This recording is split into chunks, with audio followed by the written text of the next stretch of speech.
Hey, come on in. I'm Amy True. I'm the Director of Contemporary Worship here at Ashland Place United Methodist Church. I'm also the Director of Children's Ministries. I was a singer from the very, very beginning of my life. My mom swears that I sang before I spoke.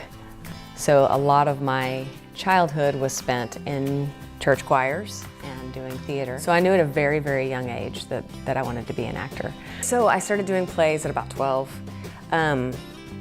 And the more I did it, the more obsessed I became with it. And it really was the place where I felt most at home.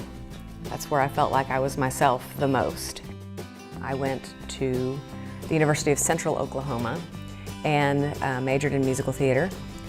And then at the age of 21, I decided that it was time for me to go to New York. So I packed my suitcase and I had $1,000 and I went. It's hard. It's a hard place to survive because it's really expensive. I lived in a teeny tiny studio with a good friend of mine, and we slept in the same bed. And you learn, like you do in college, that ramen noodles or bagels or whatever it is that gets you by. But yeah, there were a lot of hardships, but I mean, I wouldn't trade it, for anything. The experience. There are so many stories. I had a callback for a Broadway show called Sweet Smell of Success, but it was my first Broadway callback. I was 21 years old, and I had no idea what to expect. Well, little 21-year-old Amy was so nervous that I ran into the grand piano in the center of the room. When I turned around to take my music to the accompanist, I ran, like right into the stomach, like, oh! And then I just had to act like it was on purpose.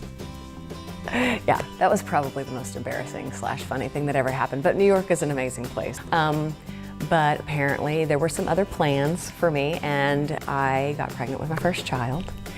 And being from the Midwest, we decided we did not want to raise her in a concrete jungle. We didn't want, we wanted her to have trees and grass, and we didn't want to be the kind of parents that were traveling all the time and away from her.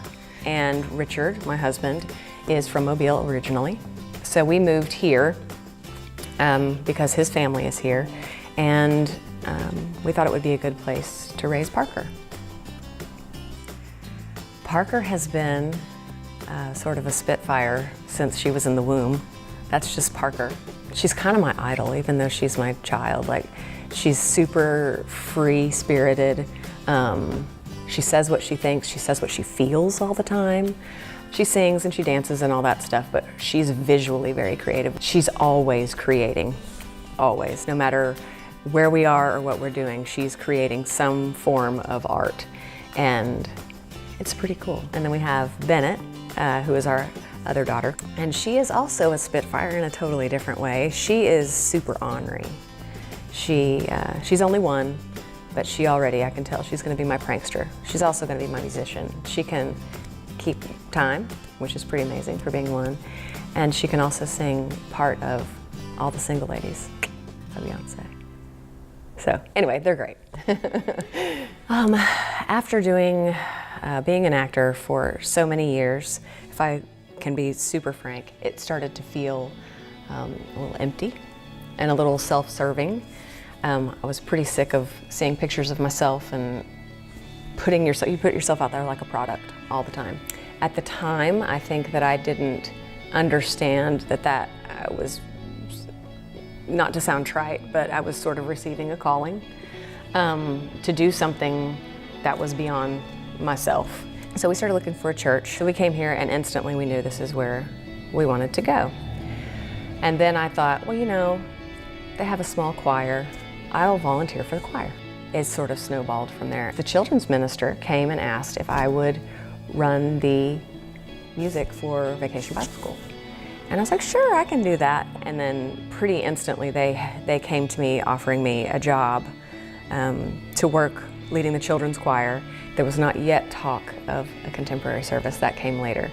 But when I look back on it, it's that great thing that you see where God is moving in your life and you don't know it, you're not aware of it. He's sort of moving in spite of you.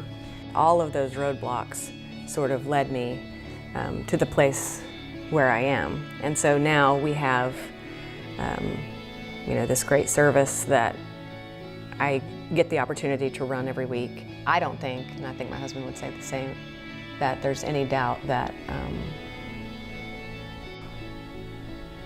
this is where I was supposed to be.